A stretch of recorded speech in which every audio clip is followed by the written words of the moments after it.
Okay, this is an amendment to the tassel attachment because I noticed that this one that I had around that I was using had a loop.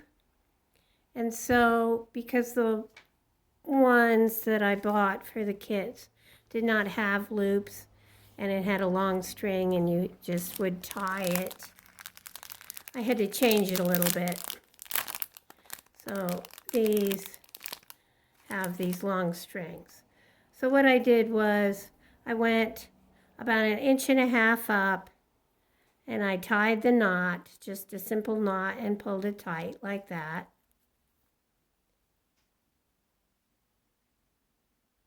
About 1.5 inches up. Then I peeled back the backing, and because we use rubber cement, you can, that's the beauty of rubber cement.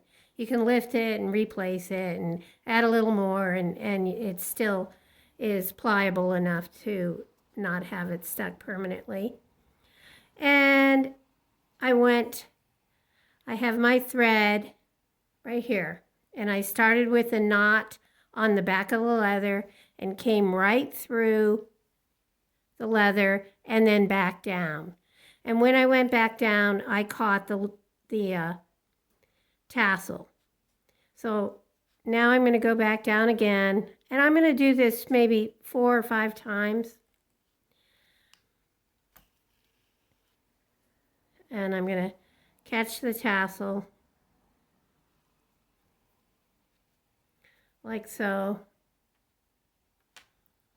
Kind of place it where you want it and then go back through the leather. And just keep it neat on the back. I'm using a similar colored thread to what this back of the leather is, so it'll just be a little spot on the back there where you've attached it.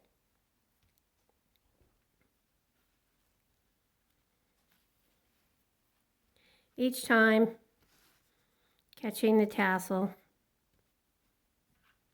So we've already gone through the tassel.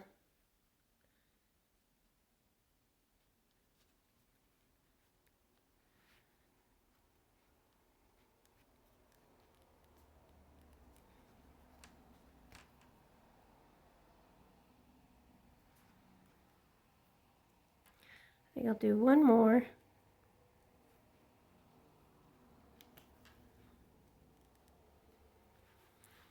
And then the difference with this method than the way I was going to do on the other one that had the loop was I had the tassel on the back instead of in between the beadwork and the leather. I had it on the back of the leather, which it's kind of a happy accident. I'm glad that it's going to be in between. I think that'll be a nicer effect. So it worked out better by me changing it over.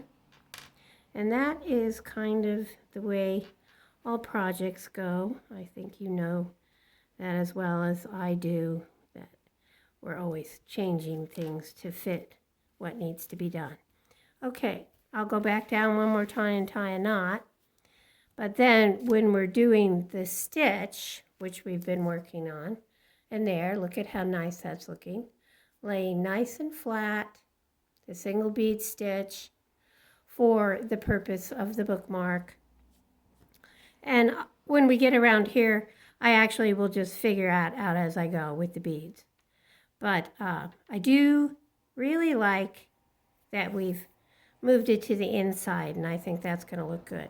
So I'll demonstrate that part right here when we get here with the beadwork. Anyway, going to go back here, tie a knot, and get moving on with the rest of the sewing.